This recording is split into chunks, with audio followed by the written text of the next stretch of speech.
Bismillahirrahmanirrahim. Assalamualaikum warahmatullahi wabarakatuh. Baik para siswa sekalian, sebelum pembelajaran hari ini dimulai, mari kita berdoa terlebih dahulu. Berdoa di dalam hati dimulai.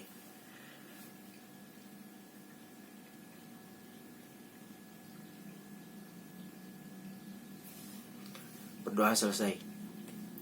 Baik para siswa sekalian, sebelum pembelajaran dimulai, saya absen terlebih dahulu ya. Ganjar, Abdul, ya, CBAP,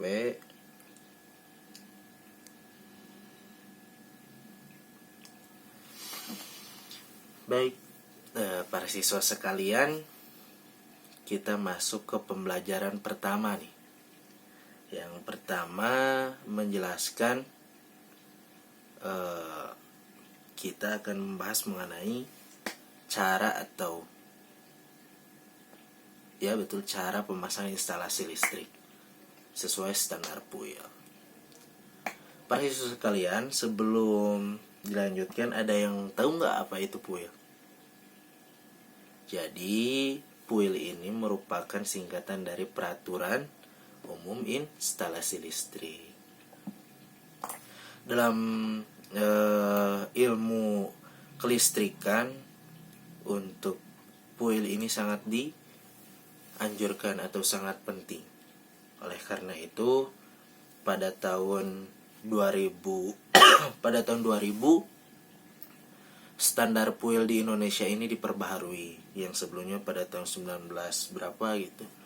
Kemudian diperbaharui pada 2000 dan belum diperbaharui lagi sampai saat ini. Baik, para siswa sekalian, di sini kita akan belajar mengenai instalasi penerangan satu fasa sesuai PUIL. Tadi sudah disebutkan apa PUIL itu? Peraturan Umum Instalasi Listrik. Jadi sistem penyaluran dan cara pemasangan instalasi ini di Indonesia harus mengikuti aturan ya, yang ditetapkan oleh PUIL, Peraturan Umum Instalasi Listrik, yang diterbitkan pada tahun 1977. Udah lama ya, berarti sekitar 50 tahun yang lalu. Kemudian direvisi ini si PUIL ini pada tahun 1987 dan terakhir pada tahun 2000. Jadi sampai saat ini belum ada revisian kembali mengenai PUIL ini, Peraturan Umum Instalasi Listrik.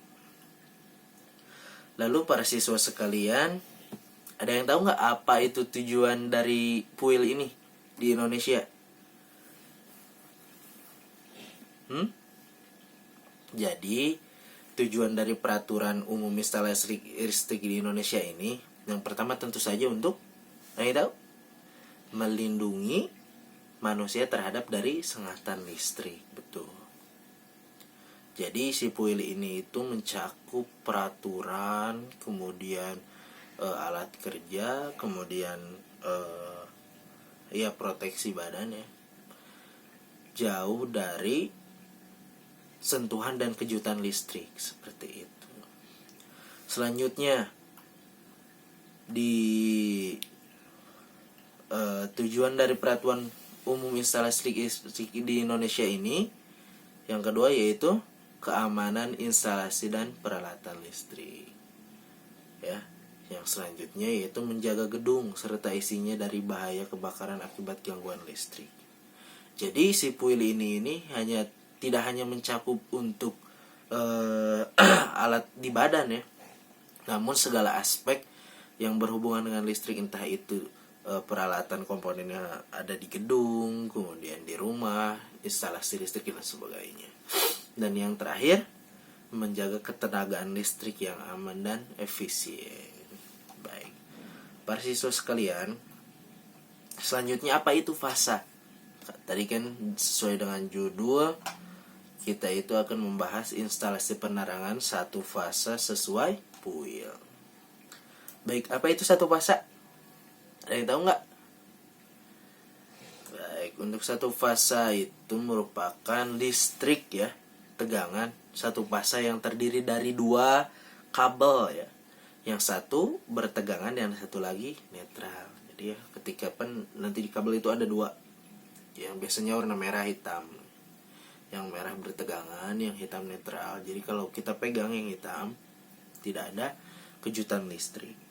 Kalaupun yang merah, nah kalau misalnya keduanya ada kejutan listrik, itu bisa dikatakan sebagai short circuit atau sedang naik error. Umumnya listrik satu fasa ini bertegangan berapa? 220 volt ya, yang digunakan banyak orang. Biasanya listrik satu fasa ini digunakan untuk listrik perumahan. Nah, namun listrik PLN di jalanan itu memiliki 3 fasa ya. Jadi di jalan-jalan itu di sistem distribusi ya, sistem distribusi gardu portal, si PLN itu memiliki 3 fasa. Yang pertama yaitu misalnya ya, kita sebut fasa R, fasa S, fasa T. Jadi misalnya kan dari 3 fasa ini, satu fasanya itu memiliki tegangan yang begitu tinggi ya. Tidak mungkin untuk rumah warga biasa membutuhkan listrik yang begitu banyak ya. Hanya rumah-rumah biasanya dikasih jatah yaitu sekitar 220 volt. Jadi bisa jadi ketika 3 fase ini dibagi ke tiga kartu keluarga, 3 rumah. Yang pertama fasa R misalnya masuk ke rumah kita nih. Kemudian fasa S masuk ke tetangga kita, dan fasa T masuk ke tetangga kita yang lain. Seperti itu. Bisa dilihat persis sekalian. Ini gambar mengenai rangkaian ya, komponen dari sistem distribusi menuju rumah-rumah warga. Nah, rumah-rumah kalian. Selanjutnya ini ada simbol-simbol instalasi satu fasa.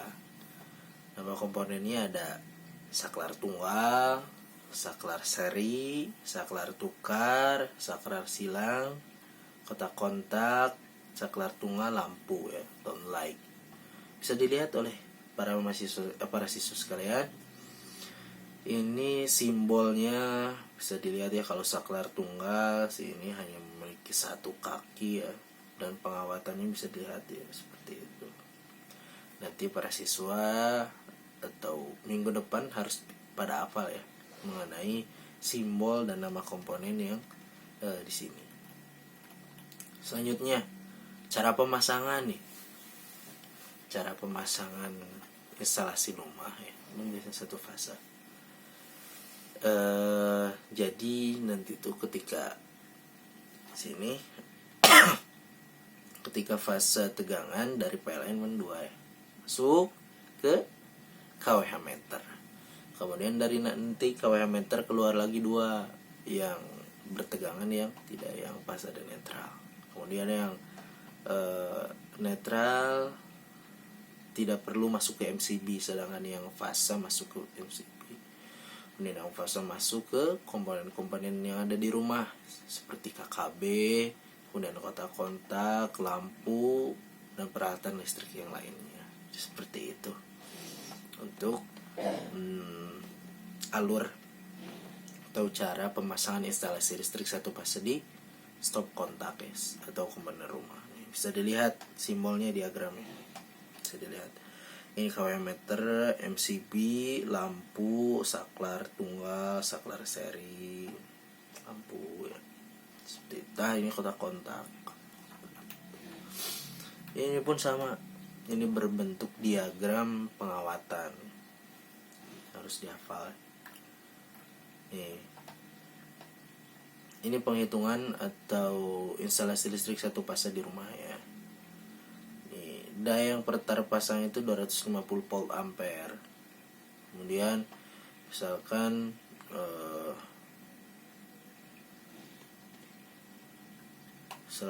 lampu berapa watt yang terpasang, bisa dihitung ya. Seperti itu, nanti dijumlahkan. Mungkin seperti itu para siswa sekalian ya. Jadi nanti saya beri tugas apa itu pengerjaan instalasi penerangan satu fasa menurut kalian ya. Dan yang kedua, gambarkan aliran listrik rumahmu dari MCB ke suatu ruangan. Ya, seperti itu. Baik, alhamdulillah untuk pertemuan kali ini sudah dibahas.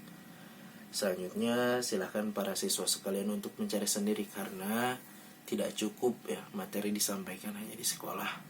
Bila kalian ingin pintar, maka lebihlah ekstra di rumah masing-masing, baca buku, banyak literatur sekali ya sekarang di Google dan sebagainya. Oleh karena itu saya harap para siswa bisa mengerti dan ingin belajar lebih di rumahnya. Mungkin seperti itu ya. Mohon maaf apabila banyak kekurangan. Wabillahi taufiq wal hidayah. Assalamualaikum warahmatullahi wabarakatuh.